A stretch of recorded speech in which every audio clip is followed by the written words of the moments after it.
त्योहार मनाने की परंपरा चल पड़ी है, लेकिन इस परंपरा में पहली बार जो पलामू में दिखाई पड़ रहा है वो जितना भव्य है उतना ही एक अनोखा रूप दिखाई पड़ रहा है। इससे पहले राष्ट्रीय परशुराम सेना युवा वाहिनी लगातार पलामू परिमंडल के तमाम ब्राह्मण गांवों में घूम कर लोगों को आमंत्रित की है। इसका असर ये दिखाई पड़ रहा है कि यहाँ पर इस बार परशुराम सेना युवा वाहिनी द्वारा आयोजित जो परशुराम जयंती पर शोभा यात्रा है वो भव्य निकाली गई है, जिसमें कई तरह के रथ निकाले गए हैं। इसमें सिर्फ भगवान परशुराम ही नहीं बल्कि भगवान श्री राम, महादेव, बजरंग बली ऐसे तमाम चीजों को इस्तेमाल किया गया है और बनाया गया है, निर्माण किया गया है। इसको देखने के लिए काफी संख्या में भीड़ उमड़ रही है। अब और इसकी कई झांकियां, कई रूप हैं, उसको हम लगातार आपके साझा करते रहेंगे। परशुराम जी का आशीर्वाद हम लोगों पर मिला है। हमारी जन्मोत्सव 2016 से मनाई जाती है। आज ब्राह्मण परिवार ने हमें बहुत बड़ा आकर के सहयोग किया है। इस कार्यक्रम को ऐतिहासिक बनाने का एक संकल्प लिए थे, आज वो मेरा पूरा हो गया। आज परशुराम सेना युवा वाहिनी पर एक विश्वास किया है ब्राह्मण समाज। मैं तहे दिल से उनको धन्यवाद देता हूँ, बड़ों को चरण करता हूँ। बराबर मेरा ऐतिहासिक कार्यक्रम और आगे बढ़ेगा। ऐतिहासिक है बंधु, पहले तो मैं आपको बधाई दूं। ये ऐतिहासिक है, देखने से पता लगता है कि शुरुआत ऐसा है तो आने वाला क्या होगा। पहली बार ये हुआ है। ये जो जल सैलाब आप देख रहे हैं, सब लोग को भगवान परशुराम के प्रति श्रद्धा, ये प्रथम वर्ष है। आने वाला भविष्य बहुत मजबूती के साथ होगा, जिसका कल्पना नहीं किया जा सकता। श्रेय किसको दे रहे हैं? पूरे ब्राह्मण समाज, पूरे परशुराम वंशज। मैं तो सबसे पहले बधाई और सबका आशीर्वाद की गांव से ये धूप में चल के आए हैं, उनका बहुत आभार व्यक्त करते हैं। सबसे बड़ा चैलेंज था राष्ट्रीय परशुराम सेना युवा वाहिनी के पास ये कि हम जैसे ही घर से बाहर निकलते थे, हमको कहा जाता था कि ब्राह्मणों को जमा करना माने बैंक को तौलना है।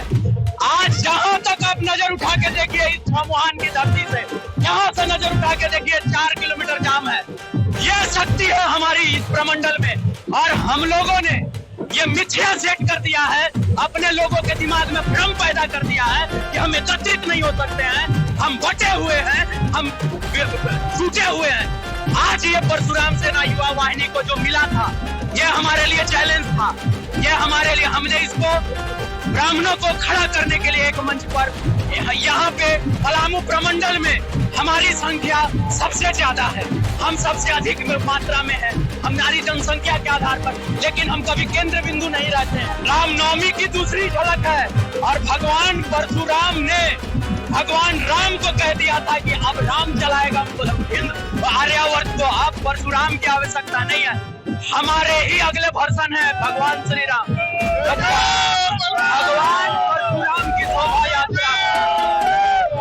हम सभी भगवान विष्णु के हम सभी भगवान विष्णु के ही उपासक हैं। हम सभी भगवान विष्णु के ही उपासक रहे हैं। भगवान परशुराम को पूजा करे, भगवान राम को पूजा करे, भगवान श्री कृष्ण को पूजा करे, भगवान तो सब एक है। भी परिवार को कहीं भी आवश्यकता पड़ेगी, परशुराम सेना युवा वाहिनी का 500 सदस्य महत्व कि हमारे प्रमंडल के जितने भी विप्र बंधु हैं सब एकजुट हैं, एक साथ हैं।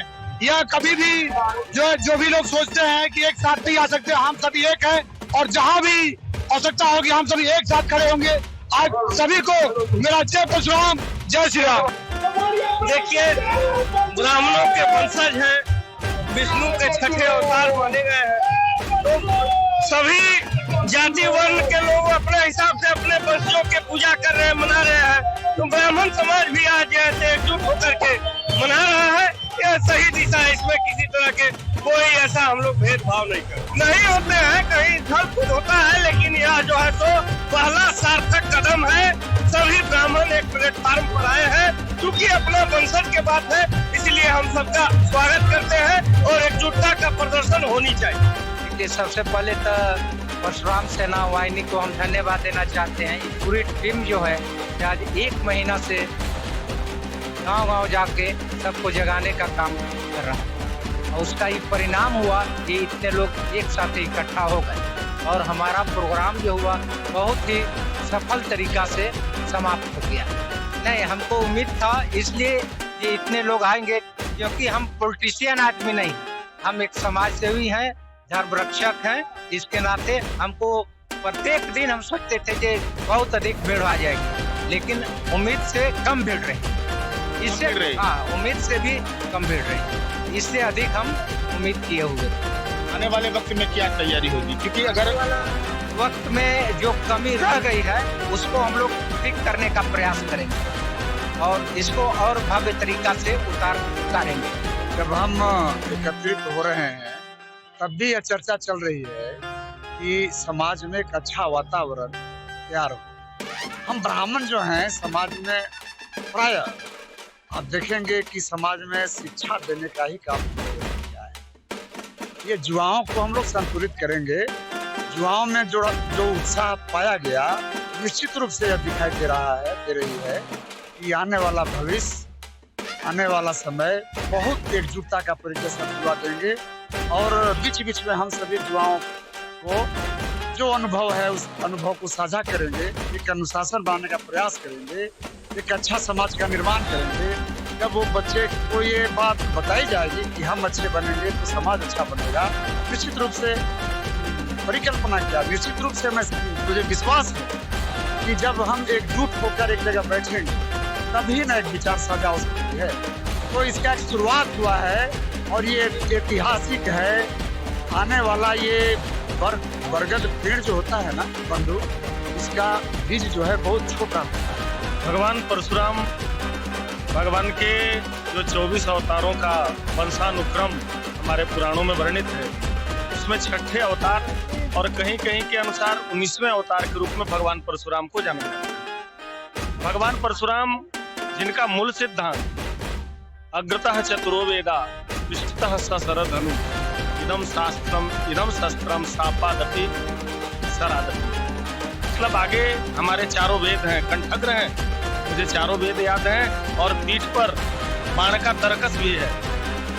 मुख में श्राप की भी शक्ति है, क्योंकि हमारा तपोबल बढ़ा हुआ है, श्राप का भी है, और अगर उससे न काम चले तो मेरे पीठ पर बाण भी है। मतलब शौर्य और विद्या दोनों के प्रतीक थे भगवान परशुराम जी। भगवान 8 जो सप्त चिरजीवियों के साथ 8वें चिरंजीवी मार्कंडेय को लेकर के ऐसे 7 चिरजीवियों की चर्चा हमारे पुराणों में आती है। कहा जाता है कि भगवान का अगले आने वाला जो 24वां अवतार कल्कि का अवतार होगा, उस अवतार में कल्कि भगवान के गुरु के रूप में भगवान परशुराम ही प्रतिस्थापित होंगे और उनको शस्त्रादि का ज्ञान, शास्त्र और शास्त्र दोनों का ज्ञान, कल्कि अवतार जो आगे कली के अंत में होने वाला है उसके भी गुरु भगवान परशुराम होंगे, और विद्या और शस्त्र दोनों की शिक्षा भगवान परशुराम के द्वारा ही भगवान कल्कि को प्राप्त होगी। ब्राह्मण समाज पुरातन समय से ही सनातन का ध्वजवाहक रहा है, मार्गदर्शक रहा है। निश्चित रूप से धीरे धीरे टूटते हुए हम उस अपनी गरिमा को खोते जा रहे थे, लेकिन यह आगाज आज का जो यह कार्यक्रम रहा निश्चित रूप से बताता है कि यह शंखनाद है। निश्चित रूप से फिर वह अपनी गौरवशाली शक्ति और इतिहास को ब्राह्मण समाज निश्चित रूप से पाएगा, ऐसी हमारी शुभकामना। आज जो मतलब एक आस लेकर के हम आज आए थे पलामू में, भगवान परशुराम का नाम लेकर के लोगों को कहते थे कि आप परशुराम जी भगवान हैं, हमारे आराध्य हैं। लोगों को हम कहते थे कि हमारे आराध्य हैं, इनकी पूजा होनी चाहिए। बहुत लोग बहुत कठिनाइयों का सामना करना पड़ा है मुझे। लोग हमें बहुत सारे जातिवादी के रूप में और अजीब टाइप के बहुत बारे बातें बोलते थे, लेकिन इस बार जो मतलब उतनी मेहनत के बाद जो इस बार जो रंग दिखा है ब्राह्मणों में, हमारे अपने परिवार में, इस बार जो जनसैलाब उड़ा है, आत्मा संतुष्ट है और भगवान को बहुत बहुत शुक्रगुजार है हम सभी पलामूवासी। तो मौसम भी बढ़िया बनाए रखे और लगातार ब्राह्मणों का आना होता रहा।